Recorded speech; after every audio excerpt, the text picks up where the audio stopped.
ప్రార్థనతో ప్రారంభించి ఆయన యొక్క సహవాసాన్ని, ఆయన సన్నిధిని కోరుకునే వారిగా మనం ఉండాలని దేవుడి పేరిట మీ అందరినీ కోరుచున్నాను.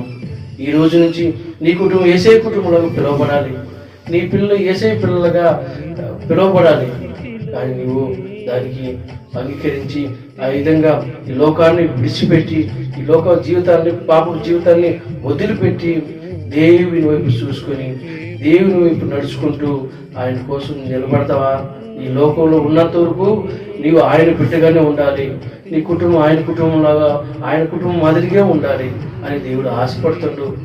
కానీ ఈరోజు నువ్వైతే ఈ లోకంలో ఉన్నప్పుడు, లోకం కొరకు జీవిస్తున్నప్పుడు మనకి మంచిగా ఉంటుంది, కానీ కష్టాలు వస్తుంటాయి, కన్నీళ్ళు వస్తుంటాయి, వ్యాధులు వస్తుంటాయి, ఇబ్బందులు వస్తుంటాయి, మనుషుల మధ్య మోసానికి గురవుతాము, అసూయకి గురవుతాము. హృదయం అంతా చెడిపోయి ఉంటుంది.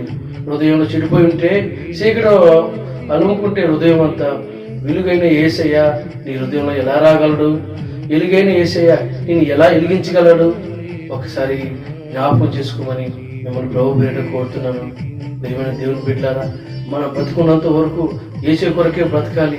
మన బ్రతుకే యేసయ్యది, మనమే ఆయన పిల్లలమే.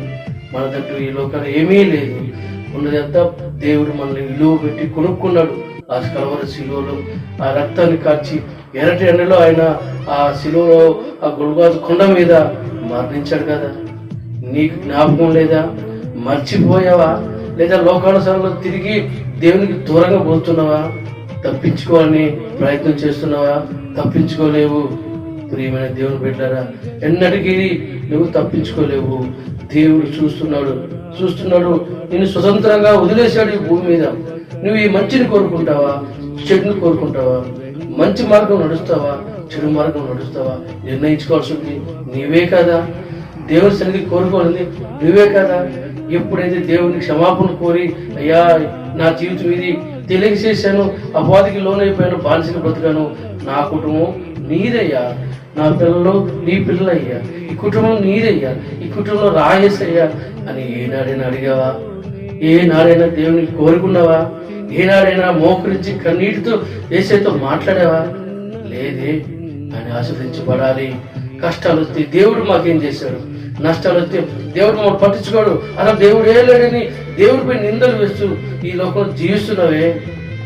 నీవు దేవుని చూసావా? దేవునికి మాట విన్నావా? దేవుని పని ఇప్పుడు చేసావా? దేవుని చిత్తాల కొరకు ఆయన అడిగావా? అడగు. కానీ ఈరోజు దేవుడు నువ్వు ఎలాంటి హృదయం కలిగి ఉన్నావు, ఎలాంటి చీకట్లో నువ్వు ఉన్నా కూడా దేవుడు చెబుతున్నావు నిన్ను ఆయన రక్షించాలని, నిన్ను నీ కుటుంబంలో, నీ ఇంటిలో ఆయన నివసించాలని ఆశపడుతున్నాడు కదా. ఈ రోజు నుంచి అయినా సరే నీవు దేవుని కుమారుడుగా, కుమార్తెగా, కుటుంబంగా ఉండాలని, పిలువబడాలని, ఈ లోకంలో ప్రత్యేకంగా ఉండాలని ఆ తండ్రి ఆశపడుతున్నాడు.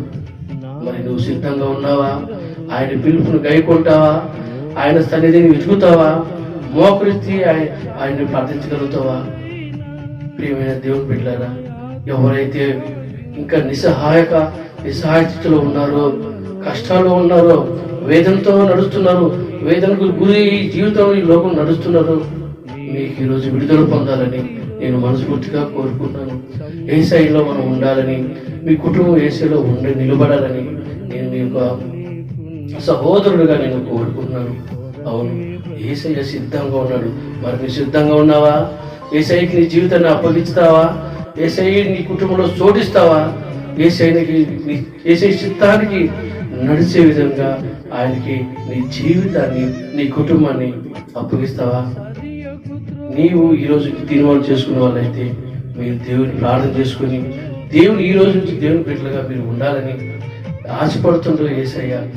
ఆ విధంగా ఈ మాటలు చెప్పుటకు సహకరించిన దేవుడికి, సహాయం చేసిన దేవునికి మహిమ కలగాలని, నిత్యం అంతా యేసయ్యకే మహిమలు ఘనతలు కలగాలని ప్రభువైన యేసు దీవించి ఆశ్రయించును గాక. ఆమేన్.